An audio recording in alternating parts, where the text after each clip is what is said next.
करता हूँ। जो लोग जोड़े से बैठे हैं उनको जोड़े से प्रणाम करता हूँ।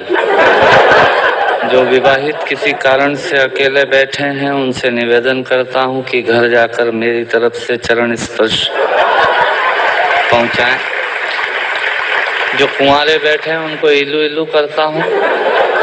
उन लोगों को विशेष प्रणाम करता हूँ जो सहारा श्री अमर सिंह जी, मुलायम सिंह जी के प्रोटोकॉल में यहाँ जबरदस्ती फंसे हुए हैं,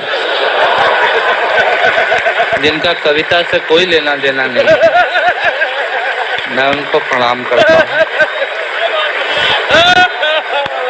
उन लोगों को स्पेशल प्रणाम करता हूँ जो भोजन के चक्कर में ये भजन का आनंद ले रहे हैं।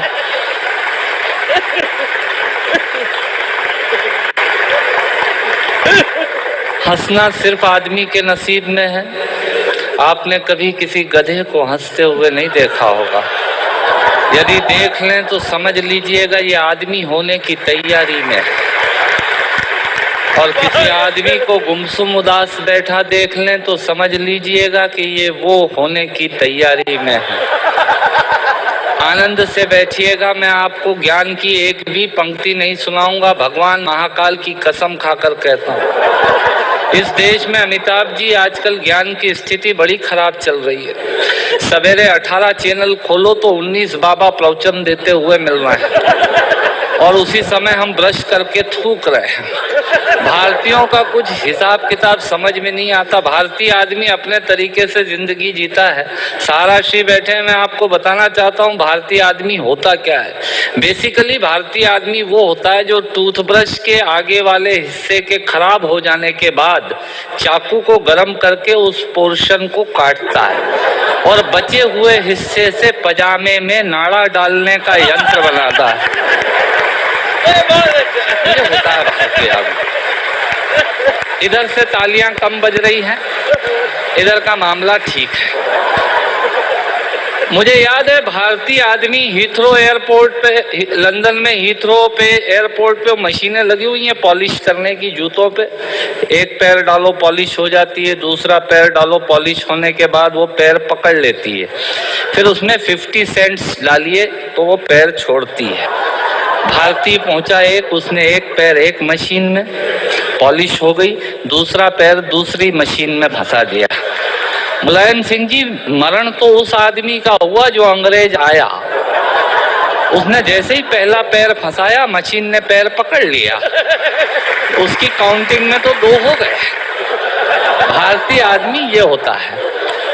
मैं आपसे निवेदन करता हूँ, आज यहाँ हमारे दिलीप चौबे जी और राकेश पांडे जी मुझे एंटरटेन कर रहे थे, बता रहे थे ये 350 एकड़ में फैला हुआ है सहारा शहर। मैं आपके लिए जानकारी देता हूँ, सहारा शहर 350 एकड़ में नहीं फैला हुआ है। सहारा आजकल इन दिनों देश में एक विचार बन गया है जो पूरे देश में यत्र तत्र सर्वत्र नजर आता है।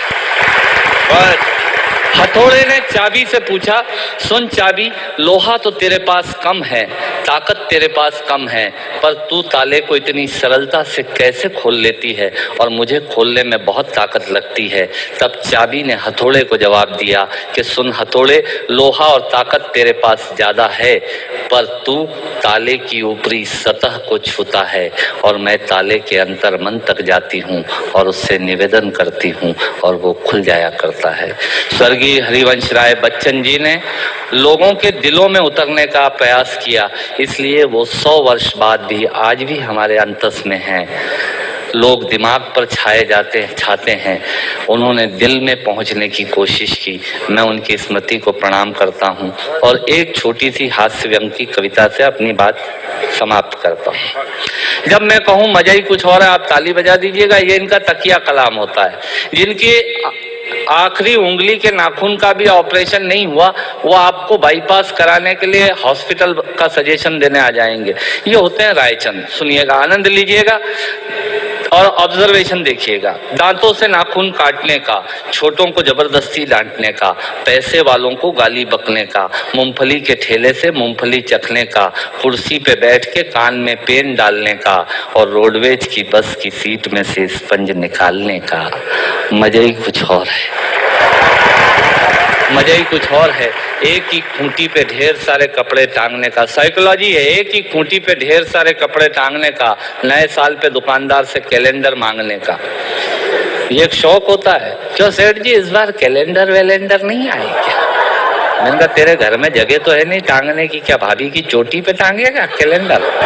पर आदमी मांगता जरूर है फोकट की डायरी और कैलेंडर मांगने का। एक ही खूंटी पे ढेर सारे कपड़े टांगने का, नए साल पे दुकानदार से कैलेंडर मांगने का, चलती रेल में चढ़ने का, दूसरों की चिट्ठियां पढ़ने का, मांगे हुए स्कूटर को तेज भगाने का, और खुद को नींद नहीं आने पे पत्नी को जबरदस्ती जगाने का। मजा ही कुछ और, मजा ही कुछ और है। चोरी से फल फूल तोड़ने का, खराब ट्यूबलाइट और मटकों को फोड़ने का, पड़ोसन को घूर घूर के देखने का। भैया ऐसे खुश हो रहे हैं जैसे उनका चरित्र चित्रण हो रहा है।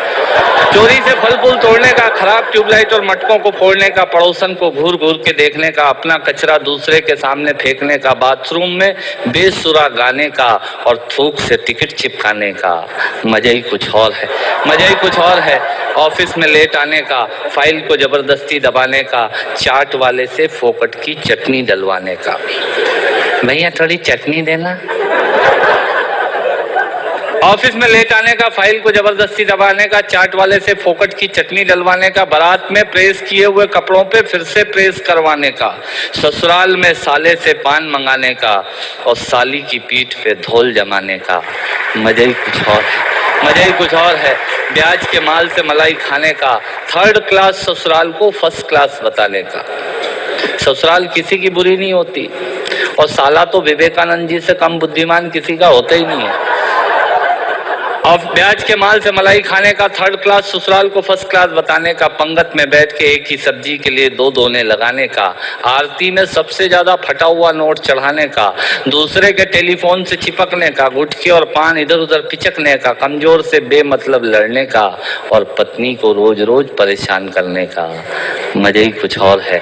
मित्रों, श्रोताओं को भी कविता सुनाने का मजा ही कुछ और होता है, पर मन मेरा उस वक्त रोता है जब मजे के लिए शब्द अपने अर्थ खो जाते हैं और कुछ श्रोता तो बैठे बैठे ही सो जाते हैं, और कुछ श्रोता तो बैठे बैठे ही सो जाते हैं। यदि आप जीवित और जागृत हैं तो प्रमाण बताइए। कविता खत्म करता हूँ।